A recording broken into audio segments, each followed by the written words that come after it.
ওম হনুমতে নামা। আজকে অনেক দিন পর তোমাদের সাথে একটা ভিডিও শেয়ার করছি। আসলে কিছু খারাপ সিচুয়েশনের কারণে অনেক দিন ভিডিও দেওয়া হচ্ছিল না, তাই আজকে বেশ ভালোও লাগছে।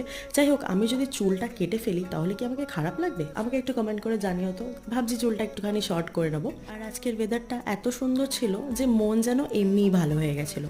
তারপর আমি সন্ধ্যাবেলা একটু বেরিয়েছিলাম ফুচকা খেতে, আর আমার দুটো পার্সেল চলে এসেছিলো, সেটা অবশ্যই তোমাদের সাথে শেয়ার করবো খুব শিগগিরই।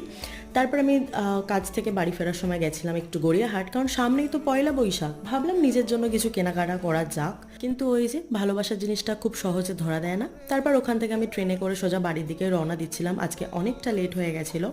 তারপর কি হঠাৎ করে আমার পোলোসায় দেখা, মানে পৌলমী। তোমরা তো অনেকবারই দেখেছো ওকে আমার ভিডিওতে।